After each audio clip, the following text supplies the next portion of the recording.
goodness. This is from the last week, previously on the Albert. Okay. Previously on the Albert. That's you. Mm-hmm. You want to hear it again? That's my voice. That's your voice. Wow. It's your sultry voice. My sultry voice, which is not my speaking voice at all. Oh my goodness, look at... Why the fuck am I here? Because we want to fuck each other. Rose Rollins, can I just say this about Rose? Oh, yeah. That this woman just, she came to the table read with her fabulous handbag, and I think that she is such an amazing discovery. This woman is... What's her handbag? I believe it was a Chloe. She was wearing a Free City shirt, and we all wondered, that was the first thing we discussed, is the handbag. But she has this intensity to her. And above all, she's a kind woman who just fit right in with the girls. She did fit right in. She immediately became a part of your Ersatz family. Yeah, and I think she's a survivor, and I just think she's a tremendous actress. So.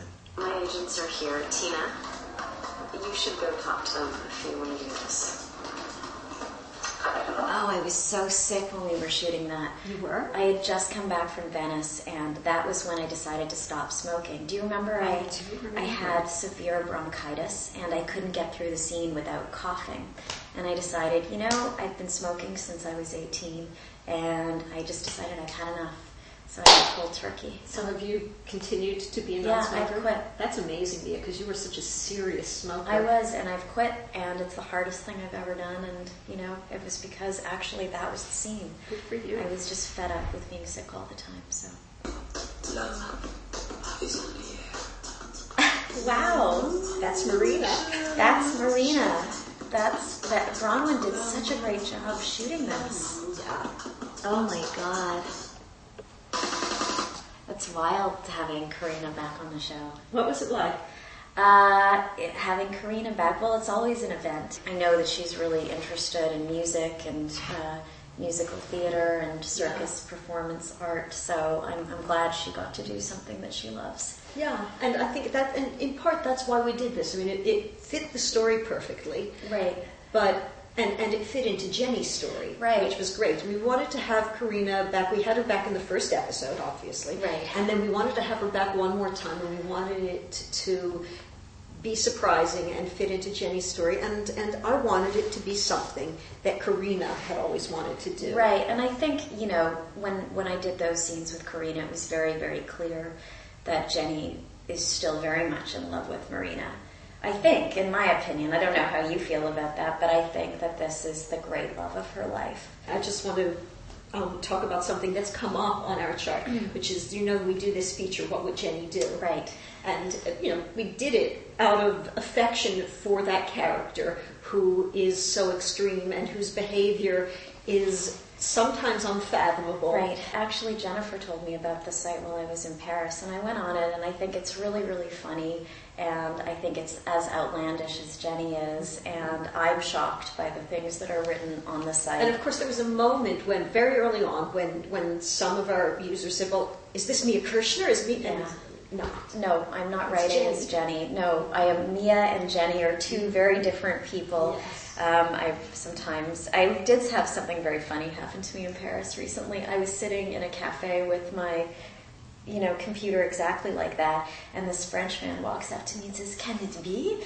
I was watching you last night. Is it Jenny?" I always feel like these strange Jenny sightings happen when I look like the character when I'm in front of my computer, but no. It definitely is not me writing, it's someone else. I mean, the entire episode for Jenny and Tina is you're interviewing directors. Right. Well, Jenny has sort of decided, I guess on a whim, that she's going to allow Tina to make a film out of her book, but I think on this whim, the next day she decided that she was going to try to control everything about it, which is not possible. So she proceeds to meet these directors. And it was a really exciting opportunity to shoot these scenes because we weren't working with actors. We were working with real directors. I mean, John Stockwell is an actor, right. but he's also a director. And they're all people who are doing cameos as themselves. Exactly. So we had a lot of freedom to improvise and what we said, I mean, I remember talking to you about it and saying, just run with it, improvise as much as you want. Oh God, Helena. Has that ever happened to you? What, having a friend who... Come over when you're in bed with someone? Oh, yes. Yes, I have a friend who will remain nameless, who's sort of like a human tsunami. And have you had that happen? Yeah, and it was, this scene, which takes place over the course of an entire day with everybody getting into Alice and Tasha's bed, Right. was just, it was a scene that I so wanted to do because it was so familiar to me. It's kind of nice in its weird way that you have friends who feel that comfortable with you. It's also very lesbian. The Monet scene.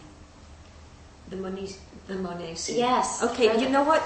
Okay, I thought that Monet was you. I thought that all came from you. No, actually, Leisha and I were talking about it, and she brought up the water lily idea. And that definitely was Leisha's brilliance. I think the phone, saying he's coming back from the dead, I think I thought of that. But definitely the template for the scene was Leisha. It was you and Leisha together. That's good improv, is Yeah. two people working together and just really being on a wavelength. Yeah, it was really fun. And the village people that in the bar, sometimes improvs can just fall flat on their face, but that was one of the rare days. There were things in that episode that just worked, and with such consistency. Leisha's hat just was a character in that episode. Oh, I know. Will Jenny keep on living in that house? I haven't decided. I think that's Jenny's house. That's Jenny's house. Uh-huh. It's time for her to redecorate, don't you think?